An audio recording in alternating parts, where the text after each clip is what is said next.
Shalom, shalom, shalom. Peuple de Dieu, soyez bénis en ce jour, que la paix de Dieu soit avec vous. Nous allons aujourd'hui parler de la stérilité. Une des définitions simples de la stérilité, c'est le fait de ne pas porter de fruits. Et nous allons nous attarder aujourd'hui sur la stérilité physique, c'est-à-dire le fait de ne pas pouvoir porter le fruit des entrailles, le fait de ne pas pouvoir être maman ou papa. Dans la parole de Dieu, il est dit dans Deutéronome chapitre 7, il est dit: tu seras béni plus que tous les peuples. Il n'y aura chez toi ni homme, ni femme stérile, ni bête stérile parmi ton troupeau. Il n'y aura chez toi ni homme, ni femme stérile. Ça, c'est Dieu qui parle dans Deutéronome. Et c'est redit dans le livre d'Exode, si nous allons au chapitre 23. Il est redit, verset 26. Il n'y aura dans ton pays ni femme qui avorte, ni femme stérile. Je te ferai parvenir à un âge avancé. Voilà la position de Dieu. Il n'y aura chez toi ni femme stérile, ni femme qui avorte. Mais pourquoi en arrive-t-on à trouver autant de femmes dans la maison de Dieu qui ne peuvent pas concevoir, qui ne peuvent pas avoir le fruit des entrailles? Pourquoi autant de sœurs? Pourquoi autant de servantes de Dieu, de femmes de pasteurs? Pourquoi autant de femmes dans la maison de Dieu qui ne peuvent pas produire du fruit physiquement, ne peuvent pas être mères, ne peuvent pas avoir ce privilège d'être maman? Quand la promesse de Dieu, c'est qu'il n'y ait pas de femme stérile dans notre maison. La promesse de Dieu, c'est qu'une femme chrétienne, normalement, ne doit pas avorter. Je dis normalement.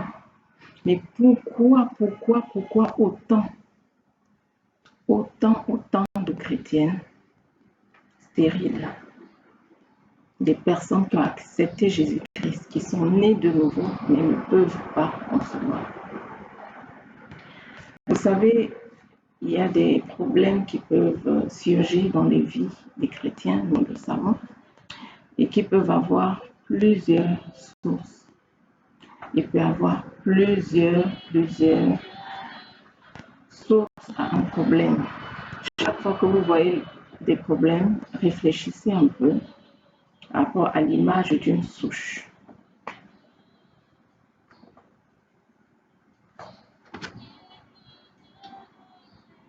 Pardon, je voulais dire une seiche. Si vous connaissez cet animal, la seiche a plusieurs bras. Donc, un problème peut être là, avec plusieurs sources, plusieurs ramifications. Vous allez tailler une cause, le problème demeure. Ça ne veut pas dire que cette cause n'est pas partie, mais le problème demeure. Vous coupez une autre branche de la seiche, le problème demeure. Vous coupez, le problème demeure. Parfois même, ça revient. Parce qu'il y a plusieurs ramifications parfois à un problème, plusieurs sources à un problème. Vous devez déjà avoir cette image en tête quand vous vous levez pour prier, pour combattre par rapport à un problème. Vous allez un peu m'excuser, je suis très émue en faisant cette vidéo parce que c'est un problème que j'ai vécu personnellement.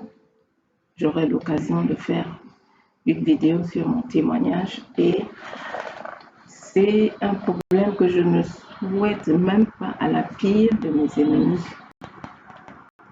parce que je sais ce qu'une femme peut endurer physiquement, mentalement, émotionnellement, dans ses relations avec son mari, sa famille, sa belle famille, la société, l'église même. Je sais ce qu'une femme peut endurer au travail, le regard des autres. Je sais ce qu'une femme peut endurer. Et ma prière aujourd'hui est que Dieu m'utilise pour sortir des multitudes de femmes de cette situation de stérilité, sortir des multitudes de femmes de cette malédiction. Dieu a pour nous des projets de paix et non de malheur. Dieu veut qu'une femme enfante. Dieu veut que des couples aient des enfants. Dieu veut. C'est sa bénédiction. Il dit les enfants sont une bénédiction de sa part. Ce n'est pas une malédiction. Non. C'est Dieu aime bénir son peuple. Il aime bénir ses enfants. Il veut que nous, enfants de Dieu, nous ayons des progénitures, nous ayons une descendance. Mais pourquoi autant d'enfants de Dieu n'ont pas cette bénédiction? Je ne peux pas répondre à cette question dans son intégralité, sa totalité aujourd'hui. Il faut plusieurs heures pour pouvoir décortiquer toutes les sources de ces problèmes. Et je pense qu'en plusieurs vidéos, je pourrais m'en sortir. Nous allons déjà voir des histoires familiales. C'est important d'étudier et de regarder un peu autour de vous, votre famille. Votre famille, comment ça se passe dans votre famille? Quand vous regardez vos soeurs, quand vous regardez votre maman, vous regardez vos tantes. Quand vous avez regardé dans votre famille, regardez également la belle famille. Comment ça se passe au niveau de la conception? Comment est-ce que les femmes parviennent à avoir des enfants? Est-ce que c'est avec difficulté? Est-ce qu'il y a tout le temps des fausses couches? Est-ce qu'il y a tout le temps des femmes stériles? Étudiez votre famille. Vous avez des sœurs. Est-ce qu'elles conçoivent facilement? Est-ce qu'elles sont sujettes à la stérilité également? Est-ce qu'elles sont sujettes à des avortements prématurés? Est-ce qu'elles sont sujettes à tous ces problèmes? Étudiez la famille, parce que ça peut être un indicateur à votre problème. Ça peut être un indicateur. Votre belle famille, y a-t-il des femmes stériles? Votre belle-mère a-t-elle conçu facilement? En fonction de cela, vous pouvez prier. Quand vous regardez dans la Bible, Abraham avait épousé une femme stérile, Sarah. Isaac est venu, fils d'Abraham. Il a été conduit également vers une femme stérile, Rebecca. Ils ont donné naissance à des enfants, parmi lesquels Jacob. Jacob s'est également dirigé vers une femme stérile, Rachel. Donc vous voyez, sur 3 générations, ils épousaient des femmes très belles physiquement, mais stériles. Que ce soit Sarah, que ce soit Rebecca, que ce soit Rachel. C'était 3 femmes très jolies physiquement, mais qui ne pouvaient pas concevoir. Qui ont eu du mal à concevoir. Et que ce soit Abraham, c'était au soir de sa vie qu'il a eu Isaac. Jacob, pareil, c'était au soir de sa vie qu'il a pu donner naissance à Joseph. Il le dit d'ailleurs, c'est écrit dans la parole de Dieu. C'était au soir de sa vie, dans sa vieillesse, qu'il a pu avoir Joseph avec sa femme Rachel. C'est Rachel qui voulait épouser au départ, c'était pas Léa, sa sœur. Donc, vous voyez, sur 3 générations, conduit vers des femmes stériles. Qu'est-ce que votre famille vous dit? Regardez l'histoire de votre famille. Et en fonction de cela, vous pouvez maintenant prier. Voilà déjà un point de prière pour vous. Est-ce que mes sœurs sont aussi stériles? Est-ce que mes sœurs font facilement des fausses couches, des naissances prématurées? Priez maintenant. Ça veut dire s'il y a ce problème, qu'il y a un esprit familier qui vous fatigue. Un esprit familier ou une idole familiale qui vous fatigue, vous devez vous lever et combattre cet esprit familier-là qui vous dérange, qui combat votre fertilité. Cet esprit familial. Avant que je ne poursuive au deuxième point, j'aimerais déjà prier avec vous. Au nom puissant de Jésus-Christ de Nazareth, que tout esprit familier qui combat votre fertilité soit brisé maintenant au nom puissant de Jésus. Toute idole familiale, toute idole de votre famille, côté paternel, côté maternel, ou côté de la belle famille, qui combat maintenant votre fertilité, soit neutralisée, paralysée, mis hors d'état de nuire au nom puissant de Jésus. Amen. Père, que cette personne qui m'écoute en ce moment, Seigneur, tu interviens puissamment dans sa vie. Seigneur, si elle écoute cette vidéo, c'est probablement parce qu'elle est dans ce problème de stérilité. Père, je t'invoque, Père, je crie à toi, viens, fais voir ta gloire, fais voir ta gloire dans la vie de cette personne qui m'écoute à cet instant, éternel Dieu mes cieux, et que les chaînes de la stérilité soient brisées dans sa vie jusqu'à la 3e, la 4e génération, au nom puissant de Jésus-Christ de Nazareth. Le deuxième point dont je vais parler, c'est l'idolâtrie. L'idolâtrie également est vaste. L'idolâtrie, c'est déjà le fait d'adorer une idole. Une idole, ça peut être quelqu'un, ça peut être quelque chose. L'argent peut être pour nous une idole si nous mettons l'argent avant Dieu. Tout ce Dieu dans nos vies, nous mettons avant Dieu, qui prend la place de Dieu, est une idole. L'idolâtrie. L'idolâtrie est également le fait d'ériger des statues, le fait d'ériger des images taillées et on va se prosterner devant elles pour les invoquer. Quand Dieu a bien dit dans le livre d'Exode de ne pas nous prosterner devant les idoles, de ne pas invoquer les idoles, de ne pas adorer les idoles. Si vous avez une idole dans votre cœur, dans votre vie, c'est le moment d'abandonner et d'adorer le Créateur. Il est dit dans Romains que les hommes ont abandonné le Créateur pour invoquer la créature. Vous ne pouvez pas laisser le Créateur, celui qui a fait les cieux et la terre, pour commencer à invoquer des hommes, commencer à invoquer des morts, commencer à invoquer, je ne sais pas trop, des objets ou des animaux, quels qu'ils soient. Non, tout ça, c'est des idoles. Nous devons invoquer le Créateur. Et on invoque le Créateur au nom de Jésus, pas un autre nom. Car ce n'est qu'au nom de Jésus que nous pouvons prier. Le nom de Jésus est au-dessus de tout autre nom. Jésus-Christ est le seul médiateur entre Dieu et les hommes. Il n'y a pas un autre médiateur. Donc vous ne pouvez pas dire je prie Dieu au travers de la médiation d'une autre personne que Jésus. Ça ne marche pas. Car c'est Jésus l'unique médiateur. C'est écrit dans le livre de Timothée. Jésus est l'unique médiateur entre Dieu et les hommes. L'idolâtrie. Quand nous ouvrons nos Bibles dans le livre de Luc,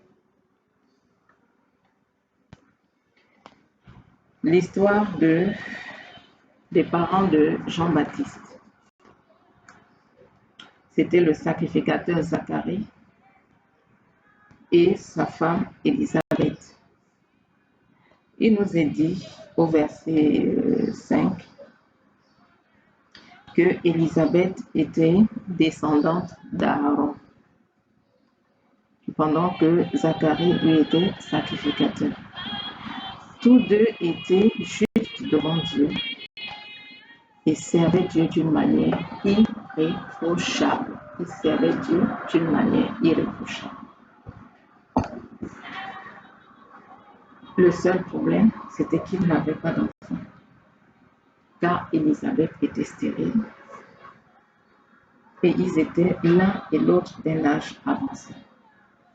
Donc voilà deux personnages qui servaient le Seigneur de manière irréprochable. Dans le livre de Luc, ils servaient le Seigneur d'une manière irréprochable. Ils marchaient de manière irréprochable. Ça veut dire qu'il n'y avait pas de péché dans leur vie qui pouvait donner accès au diable, qui pouvait permettre que le diable vienne voler dans leur vie. Mais Élisabeth était stérile. Zacharie, qui était sacrificateur, dont peut-être aujourd'hui on dirait un pasteur ou un chrétien, n'avait pas d'enfant. Il n'est pas dit au hasard que Élisabeth était de la descendance d'Aaron. Qui était Aaron? Souvenez-vous de l'histoire du veau d'or. L'histoire du veau d'or, Aaron était celui qui avait monté ce veau d'or, cette idole, pour que le peuple d'Israël puisse venir faire des libations, des sacrifices, invoquer et consorts en disant non, c'est notre Dieu qui nous a fait sortir de l'Égypte. Idolâtre. Papa idolâtre, fille stérile. Qu'est-ce que vos parents ont fait? Qu'ont-ils fait? Regardez. Avez-vous eu des parents idolâtres? Parce qu'il est bien dit dans la parole de Dieu que Dieu punit l'idolâtrie. Il punit l'idolâtrie. Ceux qui n'obéissent pas à la voix du Seigneur, une des conséquences, une des punitions que Dieu envoie, c'est la stérilité physique. Il ne bénit pas le fruit de vos entrailles. Tout est maudit dans votre vie quand vous livrez à l'idolâtrie. Qu'est-ce que vos parents ont fait? Avez-vous eu des parents idolâtres qui ont invoqué d'autres dieux que le Créateur, qui ont invoqué des images taillées comme là, Aaron avait adoré le veau d'or? Avez-vous eu des veaux d'or dans votre famille? Qu'est-ce que vos parents ont fait? Si vous avez eu des parents idolâtres, c'est le moment également de prier par rapport à cela. Ne dites pas, c'est eux qui l'ont fait, donc ça ne peut pas m'atteindre. Non. Dieu punit la faute des pères sur 3-4 générations. 3-4 générations. Quand il a donné les commandements à Moïse, il est bien précisé dans Exode chapitre 32, il a bien précisé. Dans Exode 32, c'est l'histoire du veau d'or.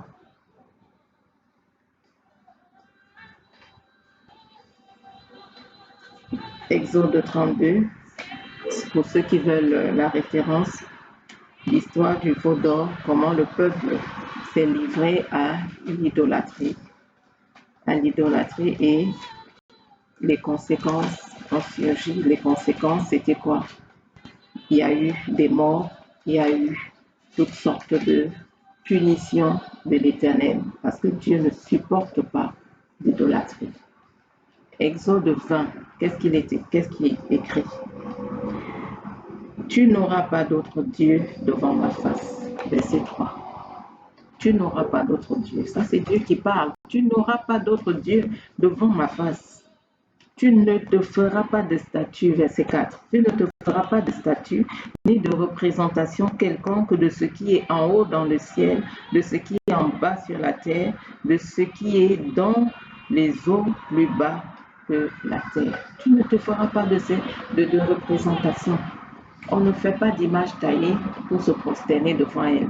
Dieu a ça en horreur, en abomination. C'est une abomination devant le Seigneur. Et qu'est-ce qu'il dit par après? Il punit la faute des pères sur les fils jusqu'à la 3e et la 4e génération de ceux qui le haïssent. Donc, quand vous êtes idolâtre, vous êtes considéré comme quelqu'un qui hait le Seigneur. Quand vous êtes idolâtre, parce que vous êtes en train d'adorer des créatures. Créatures, que ce soit un animal. Il y a des gens qui adorent le serpent, d'autres adorent la vache. Il y a des gens qui adorent le cheval et d'autres qui adorent les lions, les panthères, des choses pareilles. D'autres vont maintenant adorer des statues, des images taillées. Dieu dit qu'il a ça en horreur. Et si vous le pratiquez vous-même, ou si vos parents, vos ascendants l'ont fait, sachez que ça peut ouvrir la porte à la stérilité physique. Renoncez à ce péché, sortez de l'idolâtrie pour invoquer le seul vrai Dieu, le Créateur. Ensuite, maintenant, vous pouvez prier que les chaînes de l'idolâtrie, tout ce que l'idolâtrie a apporté dans vos vies soient brisées. Tout ce que l'idolâtrie a amené, cette stérilité physique due à l'idolâtrie, ça soit brisé. Que tous les esprits d'idolâtrie qui sont entrés en vous, entrés dans vos vies au travers de l'adoration des idoles et qui apportent en vous la stérilité, que cela soit brisé au nom puissant de Jésus-Christ. Nous allons voir un autre aspect également aujourd'hui. C'est les malédictions. Que ce soit des malédictions prononcées, il y a des personnes à qui on a dit, une personne qui avait autorité, qui a dit, tu verras, tu te maries, tu n'auras jamais d'enfant. Que ce soit, parfois c'est des femmes qui sont maudites par leur mari. Sachez que le mari a autorité sur la vie de sa femme. Le mari a autorité. Donc si votre mari vous maudit, sachez que c'est une malédiction qui va marcher. Parce que votre mari a autorité sur vos vies. Et vous ne devez pas laisser que votre mari, qui est votre autorité, votre chef, vous maudisse d'une manière ou d'une autre. N'ouvrez pas les portes pour que votre mari vous maudisse. Que ce soit des malédictions venant des ascendants, parce que les ascendants sont également autorités. Devant le Seigneur, nos ascendants, parents, sont des autorités. Quand un parent, un papa ou une maman se lève pour maudire sa fille ou maudire son garçon en disant tu n'auras jamais d'enfant, tu ne vas jamais procréer, tu n'auras jamais une descendance ou une progéniture. Voilà des malédictions qui peuvent marcher. Quand les portes sont ouvertes dans vos vies, beaucoup de personnes se tiennent seulement, disent non, la malédiction sans cause n'aboutit pas. Oui, on dit bien la malédiction sans cause. S'il y a une cause, la malédiction va marcher. Si vous avez ouvert les portes, si vous avez péché, si vous avez parlé à vos parents ou à votre mari n'importe comment, cette malédiction va marcher et elle va fonctionner. Elle vous suivra parce que vous avez ouvert les portes. Donc, il est écrit dans Deutéronome chapitre 28, et je vais lire le verset 15 déjà. Mais si tu n'obéis pas à la voix de l'Éternel ton Dieu, si tu n'observes pas et ne mets pas en pratique tous ces commandements et toutes ces prescriptions que je te donne aujourd'hui, voici toutes les malédictions qui viendront sur toi et qui t'atteindront. Voici toutes les malédictions qui viendront sur toi et qui t'atteindront. Parmi les malédictions, verset 18, le fruit de tes entrailles, le fruit de ton sol, la production de tes bovins et les portées de ton petit bétail seront maudits. Si tu n'obéis pas à la loi de l'Éternel, le fruit de tes entrailles sera maudit. Donc, examinez vos vies. À quel niveau vous avez ouvert des portes à l'ennemi pour que la malédiction puisse marcher dans vos vies. Parce que si vous n'obéissez pas aux lois de l'Éternel, ou si vos ascendants n'ont pas obéi, parce que Dieu frappe jusqu'à la 3e, la 4e génération, cette malédiction vous atteindra. Dans ce cas, qu'est-ce qu'il faut faire? Vous repentir s'il s'agit de vous et briser la malédiction qui vous suit. La malédiction due à la désobéissance à la parole de Dieu, et notamment concernant l'idolâtrie. C'est pourquoi je dis parfois, un problème peut avoir plusieurs sources. Vous pouvez avoir en même temps l'idolâtrie et la malédiction. Et les deux génèrent quoi? La stérilité physique. L'idolâtrie, le fait d'adorer d'autres dieux. La malédiction qui vient parce que les ascendants ont adoré d'autres dieux et n'ont pas obéi à la parole de l'Éternel. Résultat, la malédiction qui fonctionne, la malédiction qui marche.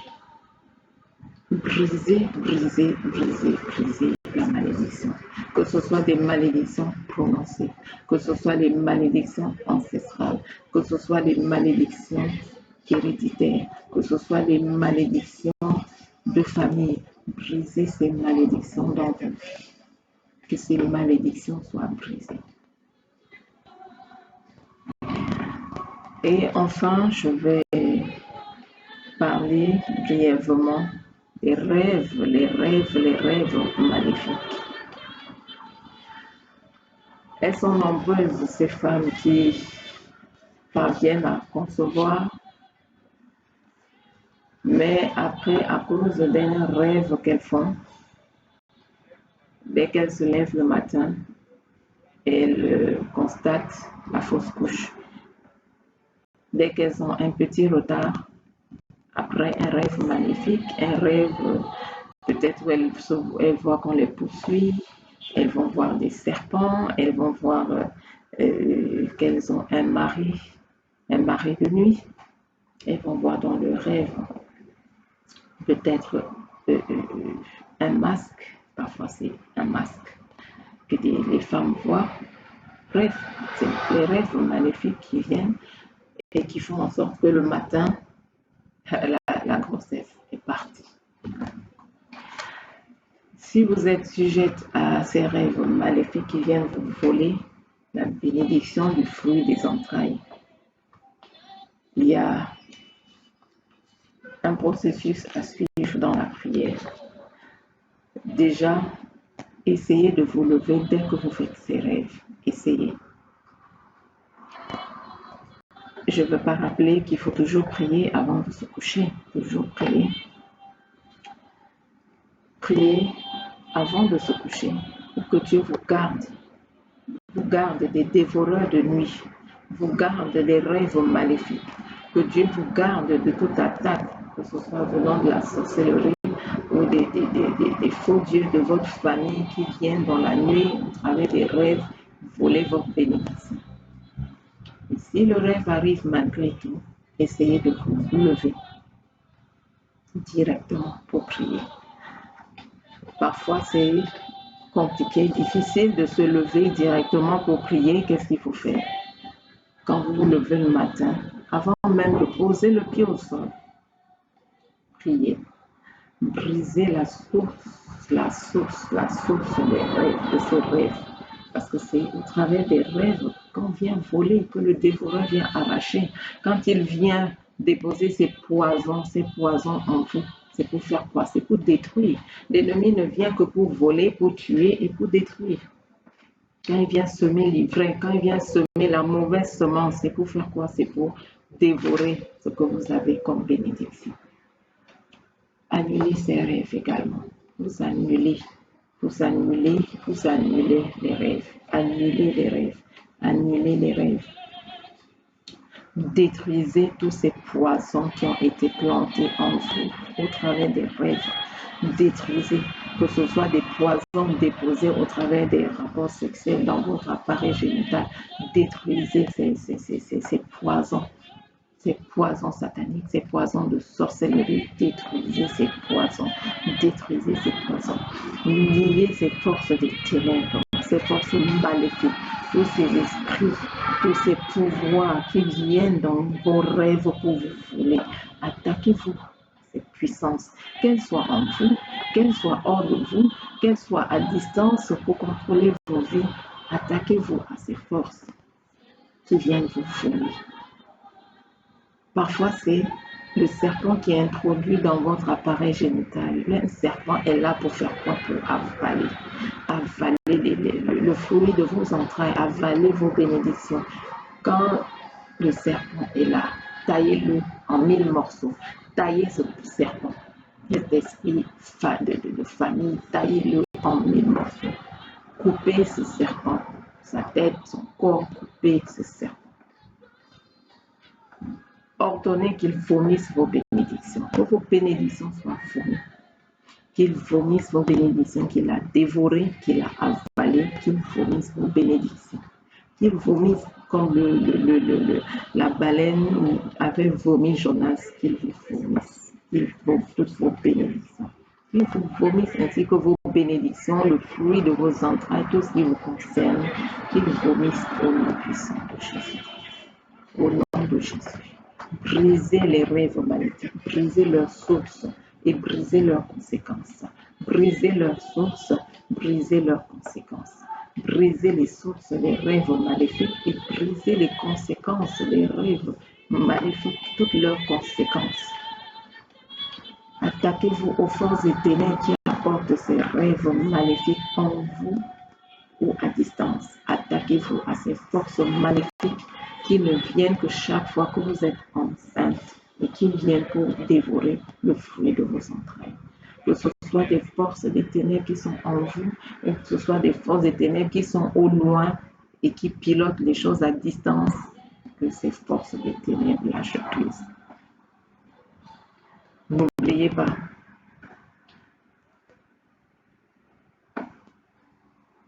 comme le Seigneur avait frappé d'aveuglement les ennemis d'Élisée, frappez d'aveuglement toutes ces forces des ténèbres qui sont là pour vous épier, qui sont là parce qu'il faut savoir qu'il y a des puissances qui, en vous ou à distance, vous épient, qui sont là pour contrôler vos vies. Il y a des femmes qui voient, elles ont l'impression qu'il y a quelqu'un qui les observe dans leur chambre, elles ont l'impression qu'il y a quelqu'un qui les suit. Ça, c'est des esprits qui vous épient. C'est des esprits qui sont là pour contrôler vos vies, savoir ce qui se passe. C'est pas étonnant qu'ils soient au courant dès que vous avez le moindre retard, parce qu'ils vous épient, ils savent, ils vous voient calculer, ils vous voient peut-être parler à votre mari pour dire que vous avez un retard, même si vous n'avez dit à personne. Ils le savent, parce qu'ils sont là pour vous épier. Ils peuvent être dans votre chambre, ils peuvent être dans une pièce de la maison. Frappez d'aveuglement ces puissances des ténèbres qui vous épient, ces puissances occultes de sorcellerie qui sont là pour vous contrôler, pour savoir ce qui se passe dans votre vie, qui sont là pour vous contrôler en quelque sorte. Ils vous épient, ils sont là. Il faut qu'ils sachent ce qui se passe. Est-ce qu'elle a conçu? Dans quel état est-elle? Bon, on peut venir maintenant dévorer. On peut venir dévorer. Frappez-les d'aveuglement. Frappez d'aveuglement afin qu'ils ne soient plus capables de vous épier, qu'ils ne soient plus capables de vous observer, qu'ils ne soient plus capables de savoir ce qui se passe dans vos vies. Frappez d'aveuglement ces puissances de la sorcellerie, ces puissances des ténèbres qui vous épient, ces puissances des ténèbres qui vous contrôlent de près comme à distance. Et détruisez également tout ce qui est utilisé à distance pour vous contrôler. Ça peut être des caméras qu'on utilise à distance, ça peut être un miroir, ça peut être n'importe quel appareil, même de l'eau. La sorcellerie travaille comme ça.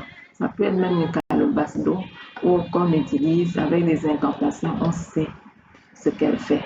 Ah, là, on voit qu'elle a déjà quelques symptômes, je vois qu'elle a des nausées, là, je vois qu'elle est trop fatiguée, je pense qu'il y a quelque quelque chose. Allez, on va les détruire. Non. Détruisez tous ces appareils qui sont utilisés à distance pour vous contrôler, qui sont utilisés à distance pour vous visionner, pour vous épier maintenant, pour savoir ce qui se passe dans votre vie, pour savoir à quel niveau vous êtes. Détruisez tous ces appareils au nom de Jésus-Christ. Nous prendrons du temps pour prier. Je ferai spécialement une vidéo. Là, j'ai la confirmation du Saint-Esprit. Je ferai une vidéo pour prier avec vous. Oui. Priez, priez, priez.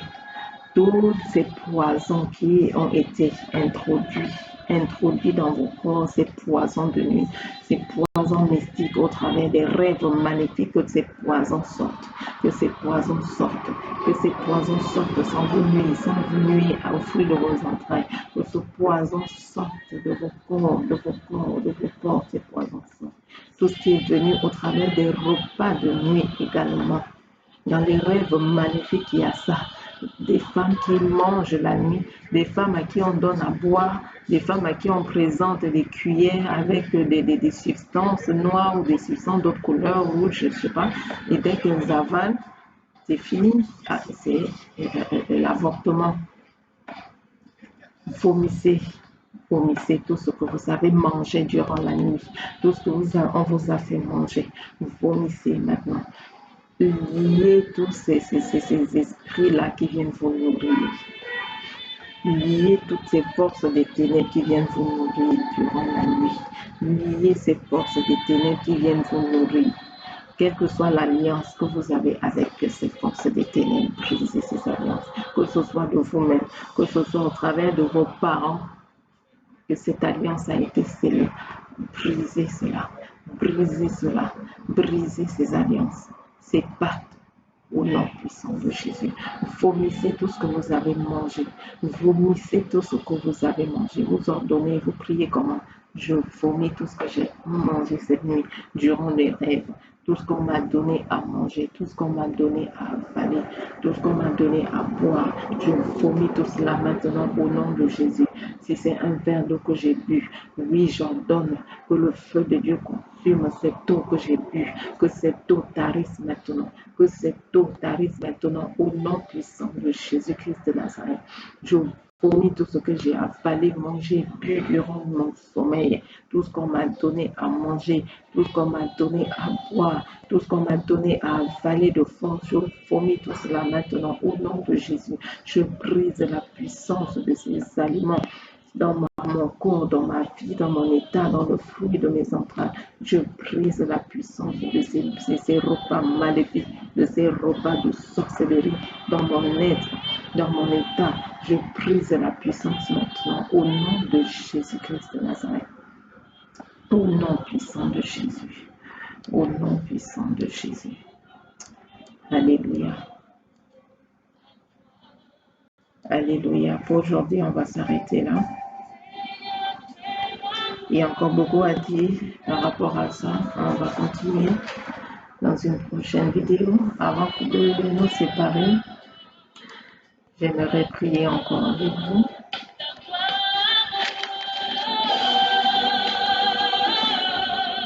Éternel Dieu des armées, fais-nous voir ta gloire, oh Dieu. Fais voir ta gloire, Seigneur, à une femme en ce jour. Fais voir ta gloire, Seigneur éternel. Fais voir ta gloire à une femme, Seigneur éternel. Oui, manifeste-toi, Jéhovah. Manifeste-toi, éternel des armées. Éternel des armées, toi qui combats pour nous et qui nous donne la victoire. Tu es celui qui combat pour nous et qui nous donne la victoire. Lève-toi, Seigneur, et que tes ennemis soient dispersés dans nos vies, que tes ennemis soient dispersés dans la vie de cette personne. Lève-toi, Seigneur, oh Dieu, disperse les forces des ténèbres qui empêchent cette personne de concevoir, qui empêchent cette personne, oh Dieu, d'avoir le fruit des entrailles maintenant, au nom puissant de Jésus, au nom puissant de Jésus, que tous les esprits familiaux, tous les esprits ancestraux, tous les esprits d'hérédité qui empêchent cette personne de concevoir, maintenant d'avoir le fruit des entrailles, soient liés, neutralisés, paralysés, mis hors d'état de nuit, maintenant au nom puissant de Jésus-Christ de Nazareth.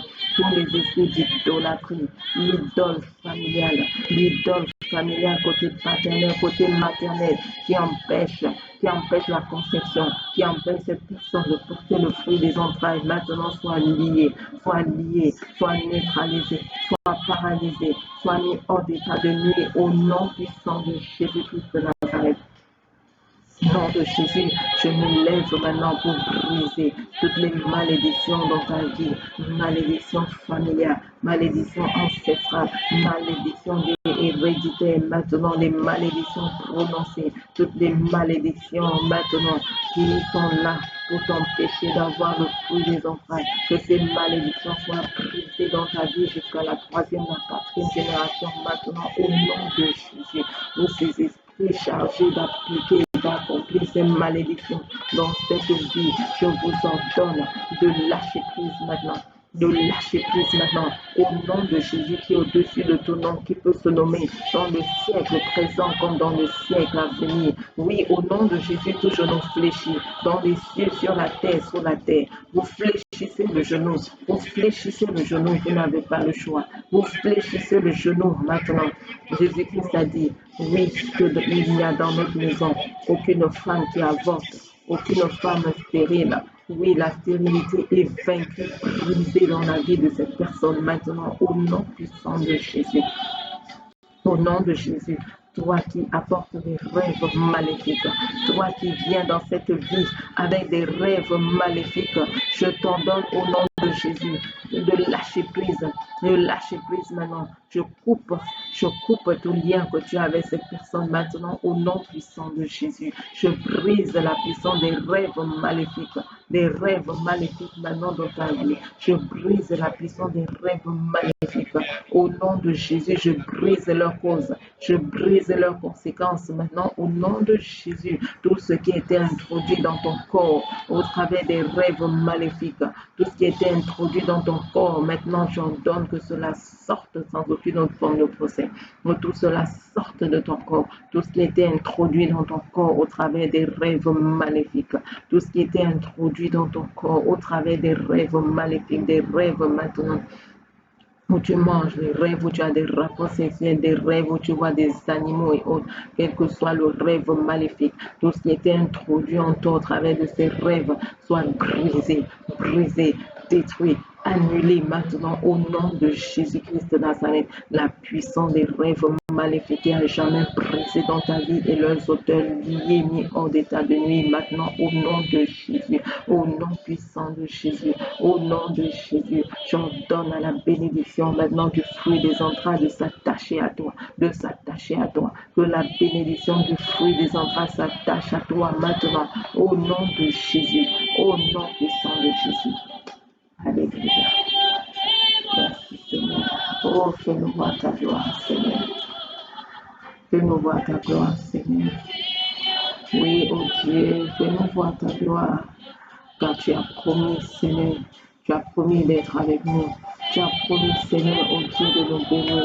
Oui, tu as pour nous, Seigneur, des projets de paix et non de malheur, afin de nous donner un avenir plein d'espérance.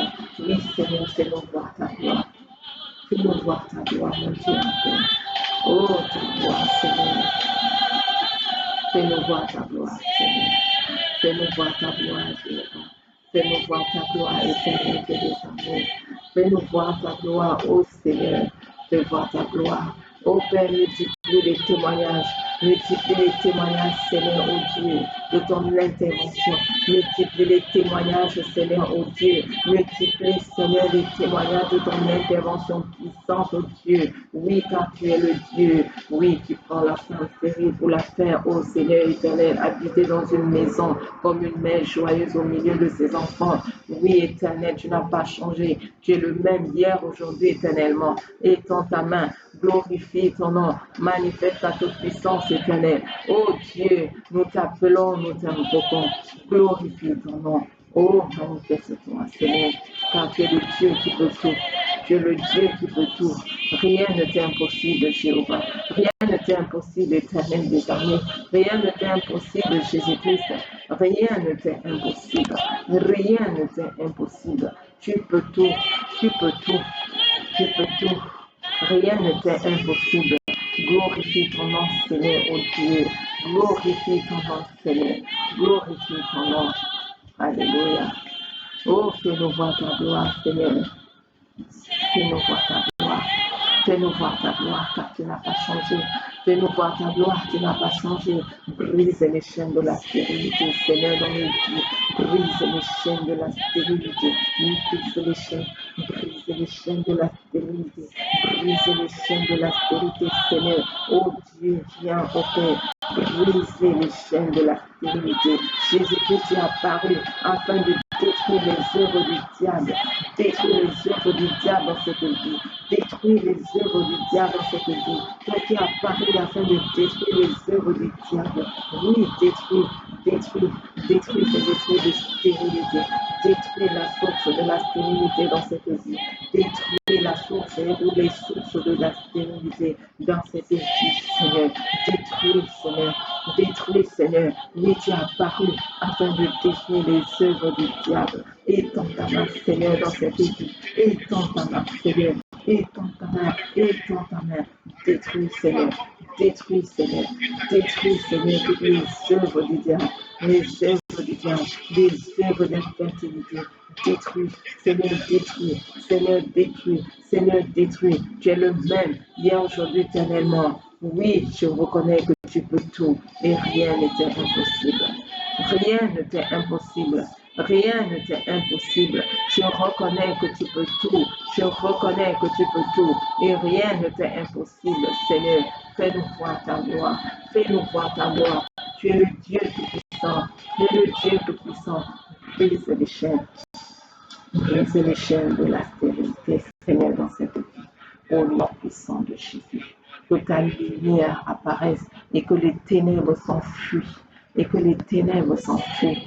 Oh Père, que ta lumière jaillisse. Que ta lumière jaillisse. Que ta lumière jaillisse. Et que les ténèbres s'enfuient, oh Dieu, loin de cette vie. Au nom puissant de Jésus. Merci Seigneur. Sois béni et à très bientôt. Shalom.